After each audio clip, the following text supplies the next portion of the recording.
बिहार की सियासी लड़ाई बीजेपी पर आई। क्यों बोले नीतीश, कभी नहीं थामेंगे बीजेपी का दामन। नीतीश की बीजेपी को नसीहत, ये अटल अडवाणी वाली बीजेपी नहीं। चुनावी सीजन आते ही राजनीतिक पार्टियों की बयानबाजी शुरू हो जाती है। दरअसल बिहार के सीएम नीतीश कुमार ने समस्तीपुर में इंजीनियरिंग कॉलेज के उद्घाटन के दौरान बीजेपी पर बड़ा बयान दिया। उन्होंने कहा कि अब जिंदगी में कभी भी बीजेपी के साथ नहीं जाऊंगा। मैं हमेशा बिहार की प्रगति के लिए काम करूंगा। देश की प्रगति के लिए समाजवादियों के साथ काम करेंगे। साथ ही उन्होंने बीजेपी से अलग होने की वजह भी बताई।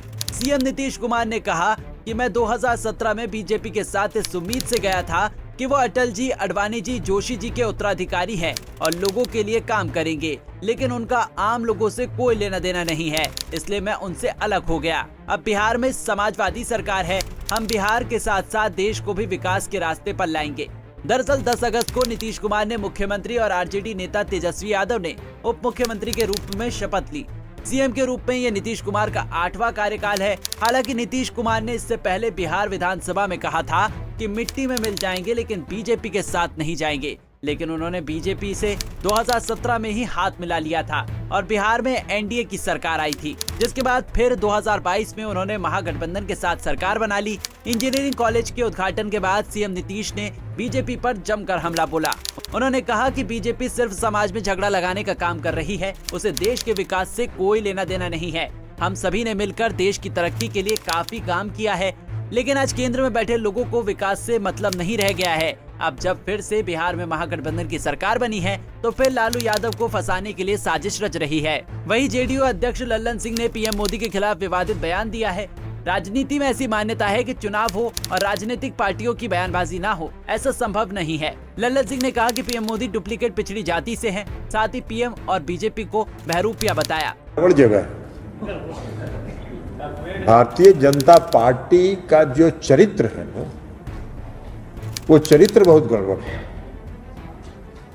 हाथी का 2 दांत होता है, वो खाने वाला, वो दिखाने वाला। उसका वो दिखाने वाला था। अब बताइए ना, 2014 के चुनाव में इस देश के आदरणीय प्रधानमंत्री नरेंद्र मोदी जी पूरा देश भर में घूम के कहे हम अति पिछड़ा है, हम अति पिछड़ा है। अरे गुजरात में अति पिछड़ा है? गुजरात में अति पिछड़ा नहीं है, गुजरात में पिछड़ा वर्ग है। ये उस पिछड़ा वर्ग में भी नहीं थे। जब ये मुख्यमंत्री बने गुजरात के, तब इन्होंने अपने समाज को पिछड़ा वर्ग में शामिल कर लिया।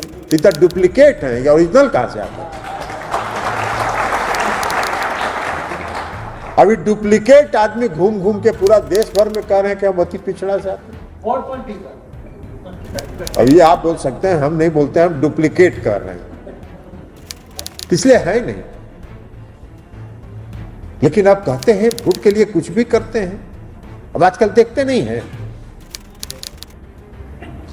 भाई, कोई आदमी 10 साल देश का प्रधानमंत्री रहेगा तो देश की जनता को हिसाब किताब देगा ना जी। 5 साल में कोई चुनाव होता है 5 साल के लिए, और 5 साल में जो सरकार चलाता है, 5 साल के बाद जब फिर जनता की अदालत में वोट मांगने के लिए जाता है तो बताता है ना कि हमने 5 साल में क्या किया, और देखिए हम ये काम किए, ये काम किए, ये नहीं कर सके, हमको फिर से वोट दी। सुने हैं कि नरेंद्र मोदी जी कभी जनता के बीच जाके कहे हो तो हमने कौन कौन काम किया है? नहीं, कोई काम का चर्चा नहीं होगा। देश में महंगाई बढ़ रही है, देश में बेरोजगारी बढ़ रही है, जो रोजगार है उसको भी खत्म किया जा रहा है। वहीं बीजेपी ने भी लल्लन सिंह के बयान पर पलटवार किया। राज्यसभा सदस्य सुशील कुमार मोदी ने कहा कि लल्लन सिंह का बयान जेडीयू की सामंती मानसिकता का प्रतीक है।